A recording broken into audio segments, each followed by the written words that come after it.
Mark Redmond of Meet the Redmonds. I'm here again, flying solo, as we finish up part 2 of Faith and Fertility. Part 1 was awesome. If you didn't get a chance to catch part 1, we'll make it available to you on our Facebook page, Meet the Redmonds.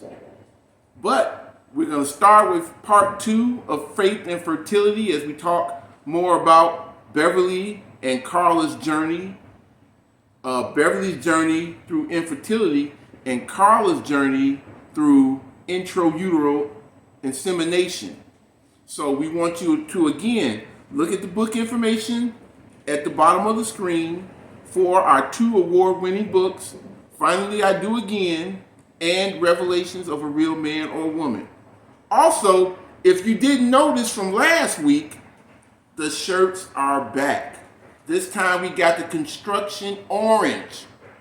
So the Redmond t-shirts are back. And if you want a Redmond t-shirt, email us at sknv123@yahoo, and we can send you out a shirt as soon as possible.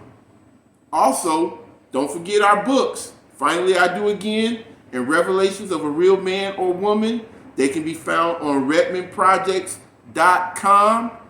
But right now we're going to get into part 2 of Faith and Fertility. I'll be back toward the end of the episode. Sit back, enjoy, and be blessed. Within minutes, not half hours, nothing. It was everything is happening. Boom, boom, boom. Anesthesiologist comes back in, a different one, but anesthesiologist comes in, and they're increasing my epidural or giving a new medicine to prepare for actual surgery. And so with the epidural, like, they don't want you to feel pretty much going from the hips down. Right. I mean, hips down, kind of. But when you are having a C-section, it's pretty much from your chest down. They want you to be numb. So she had asked me a couple of questions. She's like, well, can you feel this? Can you feel that? And I was like, no. But then when she got near my arms, near my chest, she said, well, can you feel that? And I said, yes. And so she said, okay. So she increased it some more. And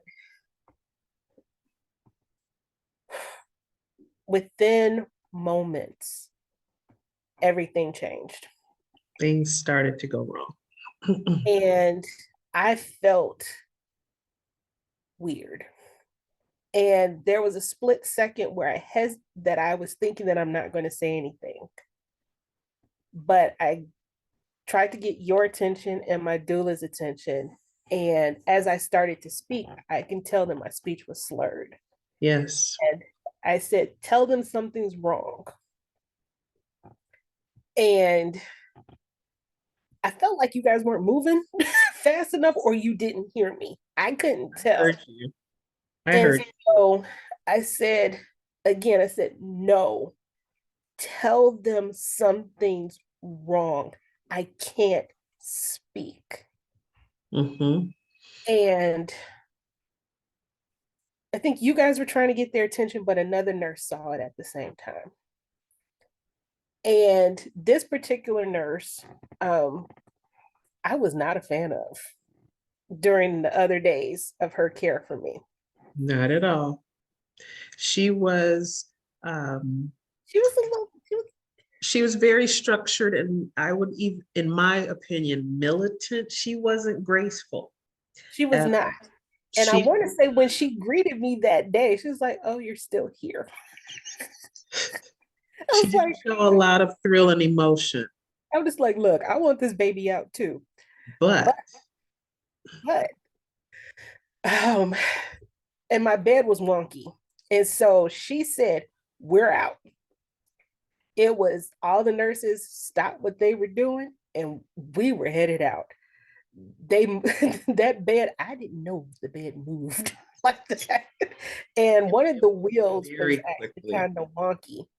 And it's like, with this wheel here, there's like, just push the bed, basically, is what she said. And as we were hitting, because there was a little turn to get to the door, And because, yeah. So when we hit that, the doctor was coming in. Mm-hmm.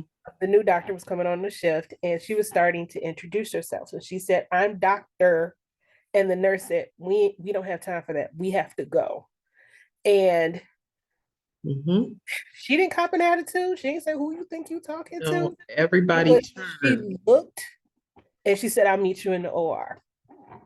And I don't know if you knew this. They were running. yeah, I was getting to that. Hold on. Tell your story. so, Mm-hmm. so then they told me to keep talking. And so I said, "Well, I don't know what to say." And they said, "Doesn't matter, just keep talking." So I started singing "Row, Row, Row Your Boat." Yes, a little bit. Yes. And so we're running and they're running Mm-hmm. down, down the hallway. It seemed much further than what it was. Oh, Um, it did, yes. But but it everything's was moved far. so quickly. I thought this was just something that was dramatized for like Grey's Anatomy. I was not expecting this to be like real life. Um, so we're in the OR and my vision is cloudy and my hearing is cloudy. And I'm going to apologize if this is one of the first times you hear this. Because you weren't necessarily in the room. I couldn't come in for it seemed like forever. And I was outside of the OR praying as all the crews were coming into you. So I saw all the people coming in. So the room is full. Everybody has what they're supposed to do. No one's saying this is what you do, this is what you do. They just know this is what you do. And they're doing their job. And I've been, I've had a couple of surgeries, and Mhm. they actually tell you move over to the next gurney from move from the bed to the gurney. But that wasn't happening. They actually, well, of course, I was also numb too, but they moved me. And as they were moving me, my bodily functions did their own thing. Mhm. Um, and I was vomiting and using the bathroom all at the same time. Yes. And I didn't think I should be able to feel that, but I did. Mhm. And they were turning me so I wouldn't choke. Um, and um, and everything just kept getting a little bit more and more hazy. And they got me on the table and they putting the curtains up. The anesthesiologist is, talking to me. And I couldn't really breathe. And it Yeah. was hard to swallow. And I remember telling the anesthesiologist this. And so, um, and she said, okay. Um, she said, it's going to be okay. She didn't say it was going to be okay, but she was doing things to kind of try to reassure me. Yes. And there was a moment that I felt as if I was leaving here. Several moments of like, I'm leaving. Yes. And I prayed and I said, "God, this is not how my story ends." And Very true. one of the things that I was hyper aware of is that the mortality rate for Black women is, Was hi.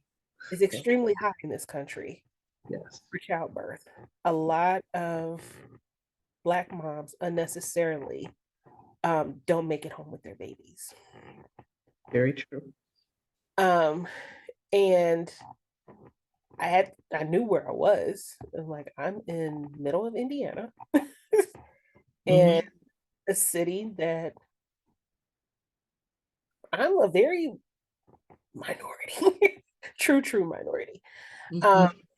and up until that point in the hospital, hadn't received the kindest reception from the nursing staff, Yep. regardless of all the little tips that I kind of brought with me, which is bring them treats. So brought them little gifts so that I can try to win them over. So it'd be nice to me. You did So everything. You did everything. Yep. so anywho, so I said, God, this is not where my story ends. And so I took a quick breath and I started to sing For Your Glory. I said, Lord, if I find favor in your sight. Mm-hmm. And so then the anesthesiologist says, are you singing? I said, yeah. And so she said, well, keep singing. So I do. Mm-hmm. And I said, I'm scared. And so she starts to put a cool compress on my head, and my color's gone at this time. Like the color in my face is completely gone. I can hear the nurses and I hear the doctor going back and forth with the anesthesiologist on what to do. It's like, well, do you want this? You want that? It's like, no, I want this protocol, this protocol. And I can't remember if you were in the room at this time or not. No, yes, you were in the room at the time. It's like, your sister's here. It's like, cool. And I think I looked up to you and I said, I'm scared. And so I can feel the pressure of them moving and pulling and doing things down there. And I can feel the pressure of them reaching in and pulling her out. And I heard them say, she's here, your baby's here. And then they whisk her off to the side and they whisk you over to the side too. Yeah. Where, and things are still not going right for me. And I hear the nurses say, she's blowing veins. We can't get more lines in, IV lines. And the doctor says, y'all stop and let me work. And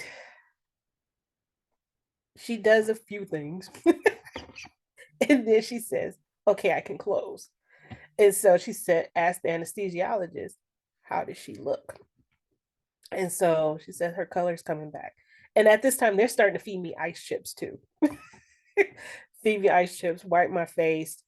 So I can started that before they took me over, but yes. Mm-hmm. Yes. So I was like, hey, they can give you ice chips in surgery. Wow. Okay. They chose to, yes. So I was like, great, thank you. But things were still kind of cloudy. And when she said, I can close, that's when my ears popped open. And I could see clearly the paint colors on the wall in the OR. Mm-hmm. And see that there was a stripe going around. Band around, yes. They're not the best decorated spaces. Yes. No, it's not, but it's an emergency. It looked beautiful that day. Yes. And they did bring little one over to me. And it was kind of with it enough to see her. And I love this little person. Is if somebody said, well, would you do it again? I was like, I would, but preferably not like this. not with that much drama, no.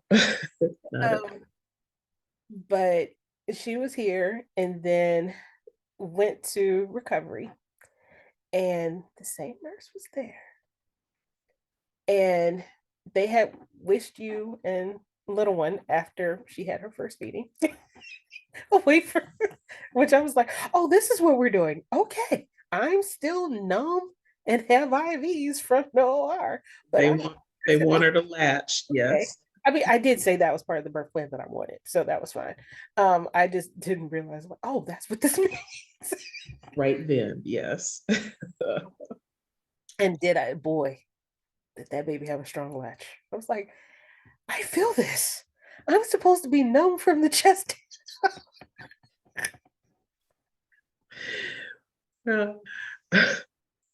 the difference between when you were in the OR to the time that you came out, the condition that you were in there, and Mhm. the work that God did in between there and you coming out. Carla, when you came out, you were kind of cracking jokes. I was like, oh my God. Uh, So yeah, because like I was after they wished you guys off to go to the room, and so it was just me and that one nurse, and so she had pretty much the others were like, well, we can. She was like, no, I got it. And so she's like, I'm just finalizing, what her last vitals are, and it was just me and her in the recovery room, and so she said, I do not tell doctors what to do, but I saw you. And that's not how I wanted to start my day off with losing a mom. And it's not good. Yeah. so I was like, okay, thank you. Because I didn't want to be lost either. And so she was a little bit nicer after that. I said, wow, it takes almost dying to make you nice. Okay. Um, We'll take it. She helped save your life. right, she did. And so she pushed that bed by herself back to the room. And so um it was the day that I was being discharged, which was 2 days later. Another nurse came in the room. She said, I was not one of your nurses, but I was in the room the other day and I saw you. And I'm glad that I could see you today. Go home. Because I wasn't sure when I saw you the other day.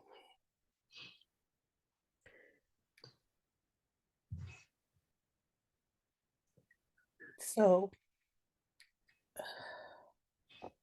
Yeah. being in the moment and knowing that I wasn't okay is different from somebody seeing you and telling you how bad. It's almost like it's an extra validity.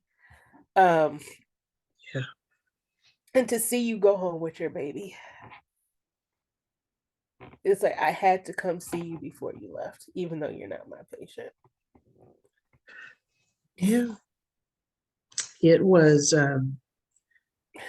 it made me believe and know that it is often not the prayers you pray in the moment. Right. It's the prayers that are prayed years before, days before, because we Yeah. didn't have a lot of time. There was, yeah. It's one thing because I actually shared this with the church not too long ago because we sang For Your Glory, and that's one of the songs that I lead.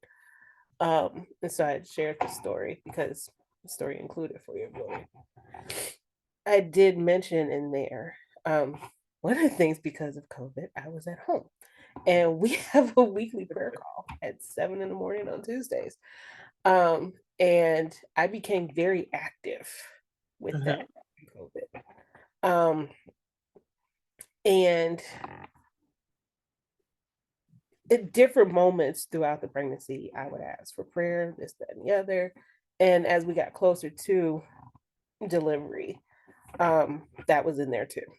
And my pastor actually prayed for that,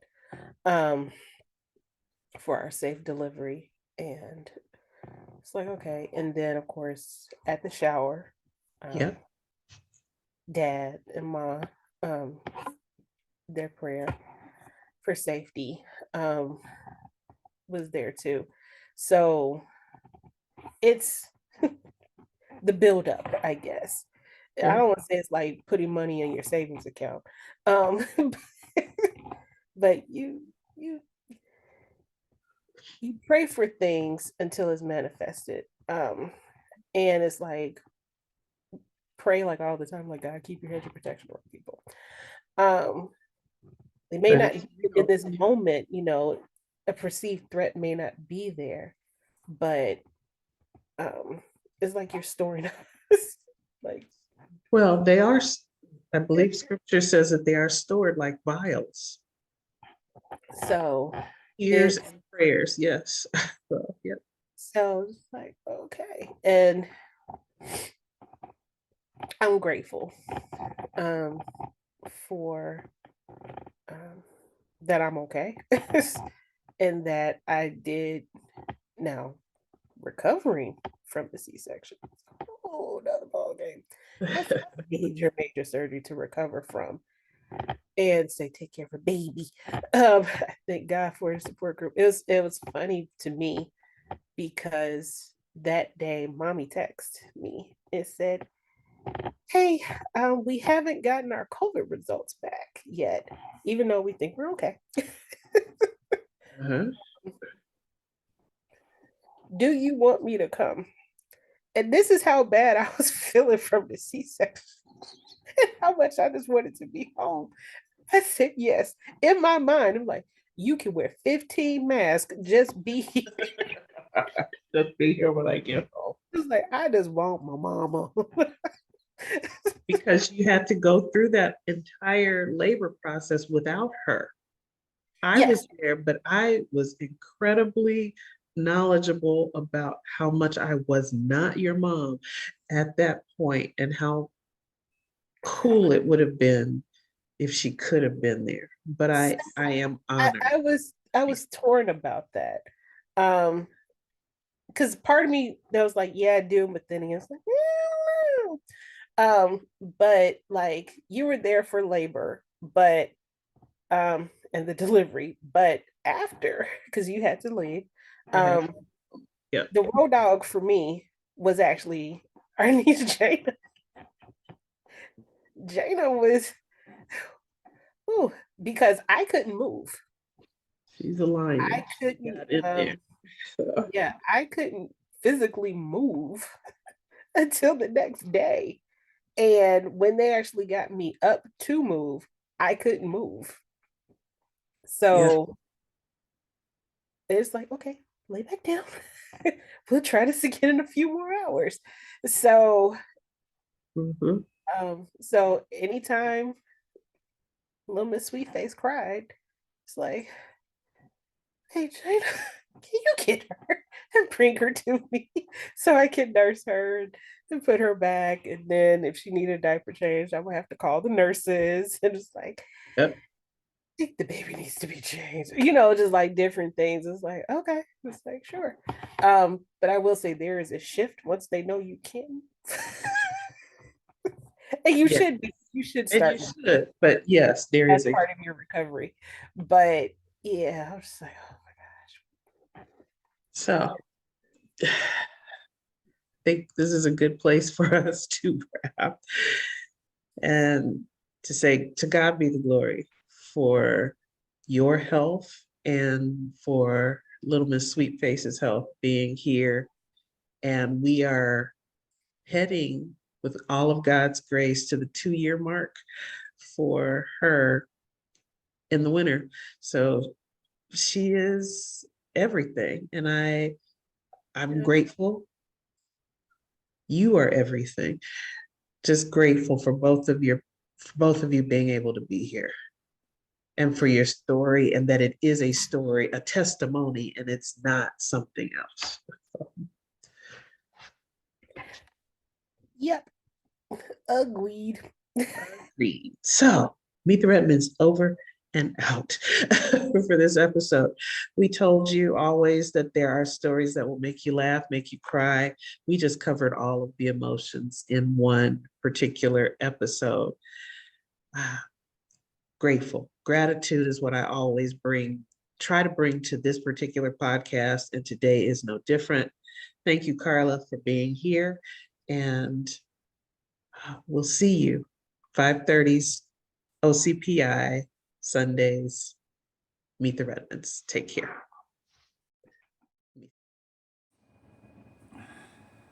And I'm back. Hopefully, you enjoyed part 2 of Faith and Fertility as much as I did. I learned a lot of information, things that I didn't know that will give me a better understanding of just how hard and how challenging it is for women to conceive.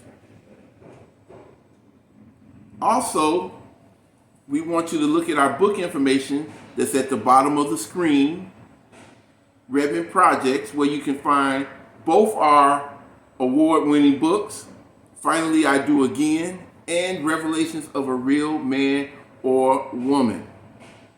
Now we're going to leave you with some pictures of Carla's baby. We call her Little Miss Sweetface. So we're going to leave with some pictures of her, and she's just the most beautiful baby that I've ever seen outside of my kids and myself. Just joking. But we want to leave you with our catchphrase, and hopefully this is the last time I have to do this by myself, because next week my wife will be here and we will be back together again. And I don't know what the episode is going to be. I got an idea, but I have to confer with my better half. But we want to make sure that you tune in, whatever the episode is, to ocpitv.com. 5:30 on Sunday. No matter where you are, West Coast, East Coast, Central, Mountain, doesn't matter. 5:30, we want you to watch Meet the Redmonds on ocpitv.com. Okay, I'm going to leave you with the catchphrase. Again, it's a little awkward for me. I want you to make sure you see the pictures that we have of Little Miss Sweetface as we fade out. And it's not my way. It's not my wife's way. It's the Redmond way. Peace.